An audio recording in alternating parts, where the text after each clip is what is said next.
The story starts with a boy lying in the snow, bleeding and wondering why dying hurts so much.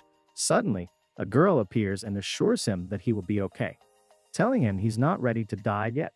He loses consciousness as she wishes him luck. NASA Yuzaki was named after the starry sky by his excited parents in kindergarten, inspired by the American Space Agency NASA, but he was made fun of because of it. Determined to prove himself better than NASA, he started training from a young age. In middle school, he dreamed of attending a prestigious high school. When he shared this with his teacher, she advised him to consider backup options. But NASA was confident he could make it and ignored her advice to keep his grades up. That night, he spotted a cute girl drinking coffee in the snow and, feeling confident, called out to her and crossed the street without looking. He was hit by a truck. The girl, surprisingly, was also injured and helped him, even though she seemed unhurt herself. In the night, he caught up with her at a bus stop. She was surprised to see him walking with his injuries. He introduced himself desperately, and she let him sit with her as she cleaned the blood from his face and gave him her coat. She said she would call an ambulance because of his injuries. He fell to the ground but was still determined to talk to her because she reminded him of the tale of Princess Kaguya, a woman who had to return to her people on the moon. He told her they probably wouldn't meet again, but he would fight for a chance with her and told her he loved her and wanted to date her. She said they could only be together if they were married, and he agreed instantly before passing out for the last time. When he woke up in the hospital, he was in a wheelchair for some time as he slowly regained his strength. Not knowing the girl's name and never seeing her again demoralized him. Though he still got top scores, he decided not to go to the best schools and took service jobs, hoping to meet her again. But time passed, and he didn't get to meet her. One day, on his 18th birthday, a mysterious girl named Tsukasa unexpectedly showed up at NASA's doorstep. Despite being practically strangers, he was struck by how cute she was. She came with a marriage registration, fulfilling their agreement from the night they met. NASA was surprised by her seriousness about marriage but signed the papers, though he wondered if it might be a scam. After signing, they formally introduced themselves. As they head to the marriage office, NASA notices that Tsukasa never made fun of his name. When he asks her about it, she explains that NASA was made up of thousands of scientists and engineers working together to achieve humanity's dream of traveling to the moon. Because of this, she doesn't find his name weird at all. In fact, she thinks it's a fantastic name. They went to the marriage office where the clerk was surprised to see such a young couple but accepted their registration, giving them a tree as a gift. Returning home, NASA was still shocked that he had married such a beautiful girl. He realized they would now live together in the same apartment. Mentally unprepared to share space with someone else, he also found his bed too small for even one person. Embarrassed about sharing a bed together, he calculated sizes and positions but realized it wouldn't work. Tsukasa overheard his thoughts and revealed she had no home to return to, planning to stay every night with him. NASA was sad because their bed was too small, but Tsukasa reassured him, saying she would return each morning since they were married. At night, NASA pondered why Tsukasa wanted to marry him and how their first meeting had been so strange. He asked her why she agreed to marry him when they hardly knew each other. Tsukasa replied that she wouldn't marry someone she didn't love, and NASA confessed his love for her. She agreed to stay the night, and they searched for extra mattresses and futons together. Tsukasa was surprised by NASA's knowledge of futons and his near-perfect memory. Holding hands, they shopped together, which made NASA feel happy. Back at the apartment, Tsukasa found the futon comfortable, and NASA found her too cute sleeping in his room. They realized they needed more supplies for Tsukasa, like nightwear and toothbrushes, so they went out again. Tsukasa changed into her nightwear while NASA waited. Seeing her hair tied up made him think she was cute. That night, NASA struggled to sleep as he watched Tsukasa sleep restlessly. He tucked her back into bed when she rolled off the futon, not wanting her to be cold. He thought about kissing her goodnight, but decided against it, feeling it wouldn't be right since she was asleep. Suddenly, Tsukasa got up and NASA heard her drinking water before she returned to their room, sleepwalking and accidentally taking his blanket. Although it was cold, NASA managed to sleep. In the morning, he watched as she was confused about what happened the night before. She began to change, but NASA quickly stopped her and retreated to another room to give her privacy. Tsukasa mentioned that he called her name formally for a married couple, so they decided to use more informal names, feeling a bit embarrassed. The next day, Tsukasa decided to make breakfast, and Nasa found her adorable in an apron. She was surprised to find his refrigerator organized and stocked with food. She discovered that Nasa had researched nutrition and ate hot pot every day because it was nutritious and efficient. She teased him about cooking not being a science and proceeded to make a delicious meal far better than his basic hot pot. Tsukasa turned out to be a great cook and could make almost anything with the right ingredients. They talked about going to the bathhouse, and Nasa secretly hoped to see Tsukasa taking a bath since he only had basic bathing supplies. They went to the store to buy moisturizer and toner, where Nasa was shocked by the variety of bathing supplies since he only used soap and shampoo. At the bathhouse, they were greeted by Arisu, a middle school student whose family owned the place. She was surprised to see Nasa with a girl, thinking he wasn't interested in girls and only studied all day. Nasa introduced Tsukasa as his wife, which shocked Arisu. As a wedding present, Arisu let them bathe for free that day. However, she pulled Nasa aside and demanded an explanation, surprised that he was married so young. She playfully punched him, thinking his wife looked as young as her. Their commotion attracted onlookers, and Arisu asked if he had told her about his marriage, calling him an idiot. Arisu also asked if they had a ceremony for their marriage, criticizing Nasa for being overly efficient and not considering important traditions. Despite being a middle schooler, Aya seemed surprisingly mature to Nasa, inspiring him to do his best for Tsukasa. He proclaimed his love for her, which embarrassed Tsukasa a bit as he shouted it in the street. Nasa took a bath, thinking about Tsukasa, when suddenly Arisu entered the bath and teased him for being small. Tsukasa also took a bath and met Aya, the elder daughter of the family, who ran the bathhouse, who had accidentally fallen asleep there. Aya apologized for intruding on Tsukasa and asked if she could wash her back as an apology, citing their family's tradition of backwashing for generations and their expertise in it. Aya complimented Tsukasa's soft skin, comparing it to silk and jokingly to an iPhone X, but quickly apologized for likening her skin to a phone. They introduced themselves, and since Tsukasa now had Nasa's last name, Aya assumed she was Nasa's younger sister. Nasa finished cleaning and couldn't help but daydream about the night he met Tsukasa. Tsukasa woke him up with coffee before they left, and Aya asked Nasa if Tsukasa was part of his family. Misunderstanding her, Nasa said Tsukasa was his family, unaware that Aya thought they were siblings. Aya revealed that she knew Nasa from the past when the bathhouse was struggling.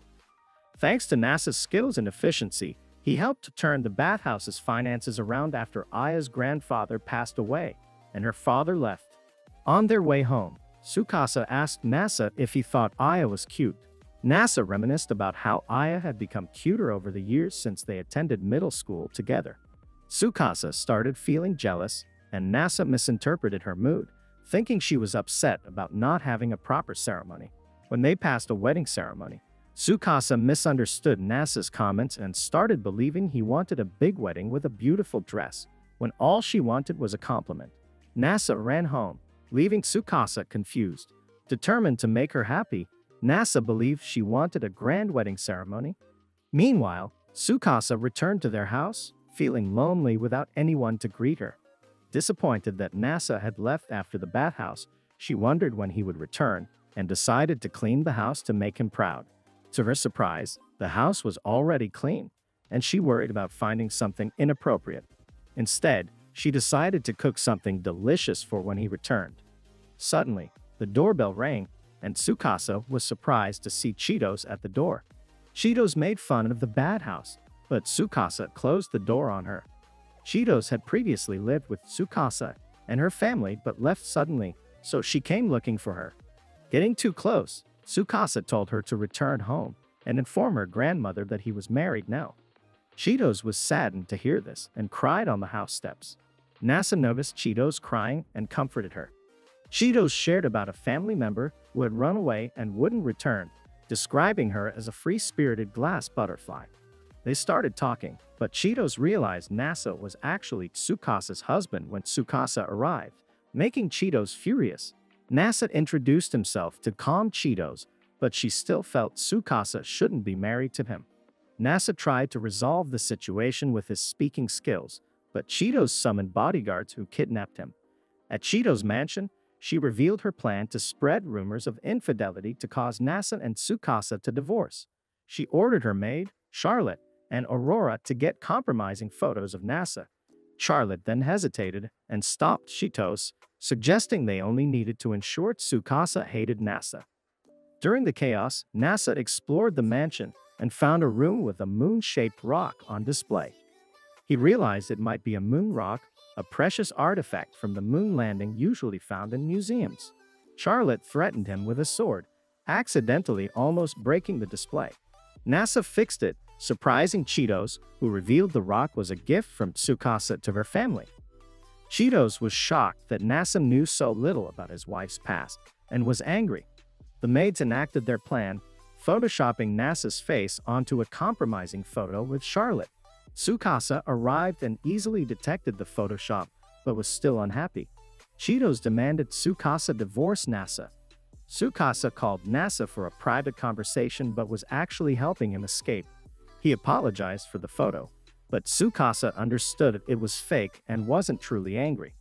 She revealed a hidden passageway in the mansion they used to escape Cheetos and the maids. Nasa was confused by Tsukasa's past but felt their marriage was more important. The escape passage led to an old church built during the Meiji Restoration. Tsukasa was glad to show him the church, and Nasa proposed to her formally, and they kissed. Back home, Tsukasa wanted to watch Space Jaws Nato, a movie about sharks in space, but was surprised Nasa didn't have a TV and knew nothing about movies or television. She insisted they go TV shopping, and despite Nasa's confusion over the choices, she told him to buy a cheap TV. At the bathhouse, Irisu was surprised Nasa had proposed and asked about wedding rings. Nasa realized he hadn't thought about rings or done many romantic things for Tsukasa. On their way home, Nasa mentioned he would be working, and they stopped at a park. They enjoyed the park quietly, but Nasa wondered if they should do more than just sit by the lake. He worried Tsukasa might feel lonely while he worked and thought about how wedding rings could remind them of each other. He remembered taking service jobs to find Tsukasa after they first met and feeling sad for a long time. When Nasa returned home, Tsukasa had prepared dinner. Over the meal, Nasa suggested they get engagement rings, surprising Tsukasa with his romantic gesture. However, Tsukasa explained that since they were already married, engagement rings weren't necessary and clarified the differences between engagement and wedding rings. Engagement rings are flashy and used for proposals, while wedding rings are simpler and symbolize the couple's commitment. Nasa insisted on getting wedding rings as a sign of their love. Tsukasa took him to a diamond shop the next day to show him how expensive wedding rings could be. The saleswoman explained the high prices were due to the shop's high-quality diamonds. Nasa was shocked by the cost but was determined to buy them. Tsukasa intervened, insisting they find cheaper options. They went to a lower-quality store where the rings were still expensive. Nasa explained he wanted the rings so they could think of each other if they were ever apart. Tsukasa was touched and agreed to get the cheapest rings available, emphasizing that the sentiment behind the rings mattered more than the price. Over several nights, Nasa noticed Tsukasa's habit of sleepwalking messily, getting water, and falling asleep in different places. One night, she accidentally crawled into his bed, and Nasa hugged her, embarrassed but unable to resist. She kissed him before returning to sleep on the floor due to her sleep habits, causing Nasa to struggle with his sleep. Realizing Tsukasa couldn't keep sleeping on the floor, Nasa decided they needed a bigger bed. However, their small house didn't have enough space. He suggested moving to a larger house with a living room and a bigger TV, excited about the possibilities. Tsukasa preferred their small place because it kept them close together. At the bathhouse, Irisu learned they were considering moving and was surprised Tsukasa slept on the floor. She suggested Nasa should consider Tsukasa's happiness and mentioned how she would be upset if her future husband lived in a house without a bath. That night, Nasa accidentally walked in on Tsukasa changing, leading him to propose moving to a larger place to avoid future accidents. Concerned about the cost, Tsukasa hesitated. NASA suggested they could buy a movie projector for her to watch more movies and get a bookshelf for her movie collection in a larger house. They decided to move but needed a guarantor. NASA realized he hadn't told his parents they were married. He called his mother and informed her, then hung up abruptly. NASA told Tsukasa about the call and how he explained she had saved his life. Since they needed his parents' help for the new house, Tsukasa agreed to meet them. She suggested they buy a camera to document their new life together with a picture diary, and they agreed. They began by taking a few pictures of Tsukasa by the lake, and NASA discovered he really enjoyed photography. The next day, they traveled to Kyoto, taking pictures along the way. Tsukasa was excited to meet NASA's parents. Meanwhile, Chitos and her maids were spying on them, wondering why they were using a bus instead of a high-speed rail. They followed in a car to stalk the couple. Tsukasa slept well on the bus, but NASA found the seats uncomfortable. He pretended to be happy for her sake as they rested. Chitos and her maids watched with jealousy, convinced they would cause trouble as honeymoon vacations often did. NASA forgot his wallet, but instead of fighting, they had fun in a food court. Tsukasa insisted on trying something unique, taking NASA to a place serving ramen with lime. They both found the dish ordinary, and when NASA suggested eating the lime directly, Tsukasa couldn't handle the soreness. Upset that the couple hadn't divorced, Chitos confronted Tsukasa directly. Tsukasa tried to pass herself off as a normal teenager, but their conversation was interrupted by a news crew. The couple fled to avoid being filmed, while Chitos escaped on the bus. Tsukasa admitted Chitos was likely following them. Meanwhile, Chitos and her maids in their fancy car stopped at a rest area to eat more ramen. In Kyoto, NASA was excited to explore the city with Tsukasa. Although she wasn't keen on historical places, she agreed to visit unique shrines and temples with him after trying on a kimono. They were again confronted by Chitos and her maids in disguise. NASA asked the maids to take Tsukasa around Kyoto while he dealt with Chitos. Chitos proposed acting as NASA's fake girlfriend to test his worthiness for Tsukasa. Determined, NASA went all out, embarrassing Chitos in the process. Meanwhile, at a cafe, the maids questioned Tsukasa about NASA. She admitted finding her husband very cute and praised his kindness towards others. NASA shared his plan for exploring Kyoto based on his research and took Chitos to a famous dango shop.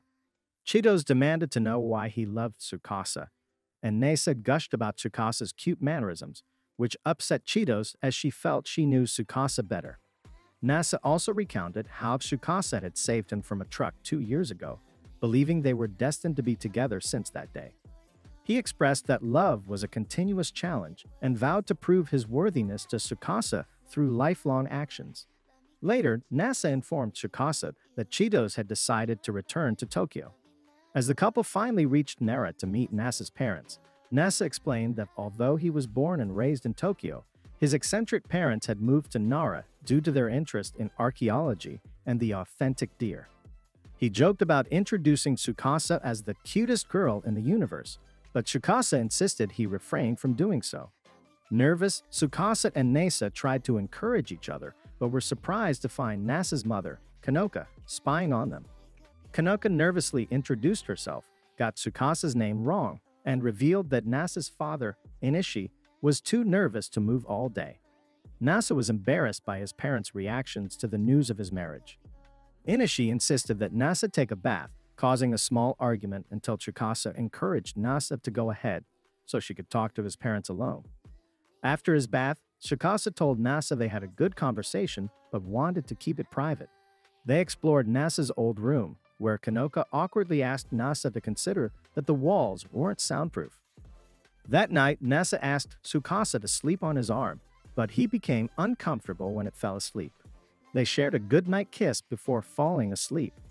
The next morning, Tsukasa watched the sunrise and surprised Inishi by calling him father-in-law. She mentioned NASA was still asleep, leaving Inishi unsure of what to say. Tsukasa engaged in small talk, and they visited Inishi's library, where Inishi was surprised to see Tsukasa showing interest in old documents, as he didn't realize she liked such things. Later, Tsukasa came up with a plan to make their time in Nara enjoyable by taking pictures of NASA at old shrines, despite her not being a fan of historical places. They visited Nara's great Buddha statue, where Tsukasa amused herself by taking embarrassing pictures of Nasa. As they explored other historical buildings, Nasa was surprised by Tsukasa's extensive knowledge. She simply credited her good memory for the details. They took a sweet selfie together. Nasa then took Tsukasa to Hijo Castle, which was empty due to its buildings being moved to Kyoto. Tsukasa felt saddened by the lack of traces left behind by its former inhabitants, prompting her to insist on recording videos to preserve their memories forever. Tsukasa later shared her conversation with Nasa's father the previous night, where he thanked her for saving Nasa's life and asked her to continue looking after him, to which she promised her utmost care. Their rushed trip came to an end, and Tsukasa left several funny pictures of Nasa for his parents. Upon returning to Tokyo, they discovered that their house had burned down. Fortunately, Tsukasa had packed everything in her suitcase, while Nasa had safeguarded valuables and important documents. Despite losing everything else, their bonsai tree survived, and Nasa had already prepared for such emergencies with insurance and a safety deposit box, impressing Tsukasa. As they awaited a new place to live, Arisu offered them temporary accommodation at the bathhouse, which they gladly accepted. Tsukasa appreciated how Nasa accepted help and treated others kindly. However, Arisu was concerned about her sister Aya, who still mistakenly believed that Nasa and Tsukasa were siblings. Aya, who had a crush on Nasa since childhood, tried to act composed but failed to notice Nasa's wedding ring. When her mother arrived and bluntly informed her of Nasa's marriage, Aya was devastated. Despite feeling guilty, Nasa was cheered up by Arisu, who encouraged Aya to pursue her dreams as a streamer. Several days later, Tsukasa informed Nasa they were running low on clean clothes. Embarrassed, she declined his offer to help with her underwear and reviewed their dirty laundry. Nasa attempted basic housework but was caught by Arisu, who found amusement in his awkward attempts. They went to the laundromat, where Tsukasa showed Nasa how to properly clean clothes, noting his lack of effort. Later, Tsukasa admitted she was only wearing her tracksuit since she had run out of clean clothes, surprising Nasa. He couldn't resist taking a picture, feeling the moment was too rare to miss. Arisu suggested Nasa take Tsukasa clothes shopping to replenish her wardrobe, warning him that failing to do so might downgrade Tsukasa from a wife to a friendly roommate. Tsukasa initially felt shopping was unnecessary, but Nasa pointed out they had lost many clothes in the fire and secretly wanted to see her in different outfits. They went to Harajuku, where Tsukasa tried on different outfits. Nasa found one of them very cute but too revealing for his liking. He helped her pick out another outfit and then awkwardly assisted in selecting underwear, feeling embarrassed in the lingerie section. Tsukasa reassured him by holding his hand to boost his confidence. They decided it was better for her to choose the underwear herself, and she dropped him off when he looked uncomfortable. Despite being shocked by the prices, they eventually finished shopping. On the way home, a flustered Nasa awkwardly asked if he could maybe see her in cute underwear someday, but they dropped the subject quickly. They enjoyed being guests at the bathhouse, although Nasa found the room a bit old-fashioned and looked forward to moving out eventually. Tsukasa made dinner for them, cooking tonkatsu, which Nasa loved because his family enjoyed fried foods. He found the pork in the sauce delicious, and Tsukasa proudly proclaimed herself the tonkatsu queen. Nasa hoped to enjoy more of her cooking for the rest of his life. Arisu arrived to drop off a muskmelon for them, and the couple was impressed with its sweet taste. They decided they needed to repay Arisu for her kindness. The next day, Nasa's former landlord called about a newly constructed house. Arisu was upset at the thought of the couple leaving because she enjoyed their antics. Due to their landlord's appreciation, they were offered the same rent as before. When they checked out the model home, they were shocked to see a fancy new building. They marveled at the detailed hallways, doors, and views from the high-rise house. Tsukasa imagined enjoying baths in the winter, while Nasa was excited about potential bath times together. They were amazed by the huge bed, though it turned out to be the wrong model home, and their actual house would be more modest. Nasa hoped to work hard to afford a place like that someday, but Tsukasa felt that wherever they lived, she would be happy as long as they made it their home. Arisu shared details about her life working at the bathhouse, waking up early every day to clean before eventually heading to school. When Tsukasa volunteered to help, Arisu initially refused, but eventually let her assist. Tsukasa discovered that most of the cleaning was automated thanks to NASA's innovations. She impressed Arisu by easily cleaning the bathhouse spotless and refilling the fire for the hot springs. Arisu thanked Tsukasa for saving NASA's life and expressed admiration for him. Tsukasa felt happy to have saved someone and grown to love them. Arisu eventually headed to school, leaving a spying Aya upset over her lack of screen time. Tsukasa asked Nasa about his favorite food, recalling he liked discount hot pot for its nutritional value. Nasa had calculated this before, but his absolute favorite was curry. Tsukasa decided to buy ingredients for curry at the supermarket, and Nasa joined her. They bumped into Arisu's mother, who jokingly suggested they find a park nearby for questionable activities to spice up their marriage. Nasa, being innocent, brushed off her suggestion and went to the supermarket with Tsukasa. After shopping, they walked home together. Nasa felt fortunate they weren't a high school couple, or their parents would be waiting for them. Tsukasa teased him for leading them to an abandoned park by accident and wondered if he had any exciting thoughts in mind. Nasa insisted he only planned to kiss her, but she felt too self-conscious due to eating a garlic bun earlier, which disappointed Nasa. Tsukasa admitted she found the park peaceful because it felt like they were the only ones in the world. One morning, Nasa surprises Tsukasa by grabbing and hugging her from behind. He finds her very soft, and Tsukasa admits that his hugs feel nice. Nasa asks if she's happy being married to him, and Tsukasa expresses her happiness, enjoying experiencing new things every day. They embrace warmly. Meanwhile, Cheetos and her maids discover that Nasa and Tsukasa's house is burned down. They question Tsukasa to find out where she's living now. Cheetos is horrified when Tsukasa casually mentions she's staying at the local playground. Tsukasa manages to evade Cheetos when she checks the playground. Nasa spends his time organizing and investigating old furniture in their temporary room. He finds a takoyaki board and decides to host a party serving octopus balls. He tries to invite Aya and Arisu, but Arisu mentions her sister is still hesitant around Tsukasa due to her former crush on Nasa. Suddenly, Cheetos barges in after tracking down Tsukasa. Tsukasa then jokes that she lives on the bathhouse floor, making Cheetos angry. Cheetos explores the bathhouse with her maids and has a fantastic time. Although impressed with the bathhouse services, she questions why they couldn't stay at her mansion. Tsukasa then explains Cheetos' mansion lacks a gaming console, prompting Cheetos to declare she'd buy all modern gaming consoles to lure Tsukasa to her mansion. Instead, she catches the eye of another gaming enthusiast. Tsukasa suggests having a takoyaki party with everyone gathered. Aya challenges Tsukasa's cooking skills to prove she's worthy of being Nasa's wife. With Cheetos' maid's help, Tsukasa cooks the feast for the party, impressing everyone with her culinary skills. Aya realizes she can't compete with Tsukasa in cooking and challenges her in Street Fighter instead. Nasa reveals he plays games like Minesweeper and Solitaire, making him a casual gamer. Tsukasa quickly defeats him in Street Fighter, and Arisu also falls to Tsukasa's skills. The maids decide to host a gaming tournament, where Nasa owes a favor to the winner. Aya and Tsukasa enter the tournament, with Cheetos trying to force Nasa into a humiliating bet. Aya defeats Cheetos in Street Fighter and continues winning rematches. When they switch to the first version of Street Fighter, Tsukasa struggles but eventually ties with Aya in a double KO. The party moves on to making and eating takoyaki. As Cheetos watches Tsukasa happily cooking with Nasa, she starts accepting the couple, much to her mates' teasing. After the party, Nasa asks Tsukasa what favor she would have asked if she won the tournament.